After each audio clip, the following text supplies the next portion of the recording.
Hi, my name is Matt with Kooler Painting and Garages. Welcome to my garage.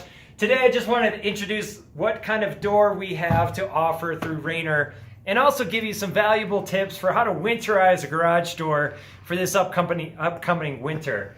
The door that I have in here is an R18 model. It's a 2-inch thick Aspen Series 200 door from Raynor Garage Doors.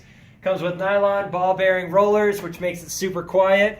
I ended up going ahead and powder coating my track, which is always an option if you want to have some flair to your garage doors. This thing is super warm. I just installed it. I'm looking forward to having a comfy winter out here. Obviously, I use this space as a gym and a place for hobbies with my kids and I even tune in with the Cubs taking on the Dodgers here in a little bit and heading to the World Series. The one thing I wanted to point out with this door that you can't see right now is in between the seams of these two panels is a bulb seal. So this is one of the tightest doors on the market to airflow, meaning a lot of doors have gaps in these seams, and that's where air just passes right through. And then of course I've got the thermal windows up top to let a little bit of natural light in. Now, for the winter, as you have your home winterization list going, add your garage door to it. A lot of times we'll get calls increasing in the fall due to popping springs. Springs that get tired and old are going to break, and that way, when that happens, you cannot move these doors. So the counterbalance is above the doors. On this door, we've got 2 springs up here, and what happens to these over time is they're going to ultimately wear out. Now we can prolong the life of these springs by lubricating them. In the winter, when the cold air comes in and they start constricting, that's when they want to pop most.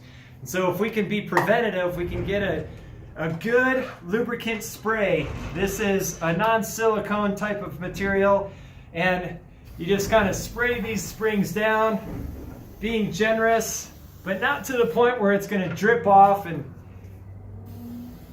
cause an unsightly smear on your garage doors.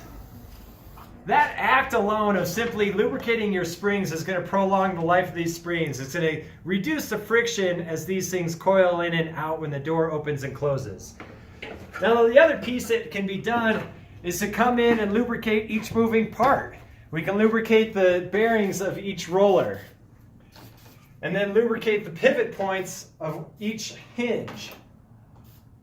And then the most force is going to be right in this angle of any garage door. This is where the door is turning and adding friction along the top of that rail primarily. So you can spray and lubricate the top of that. Now if you don't have a non-silicone spray, you can use oil.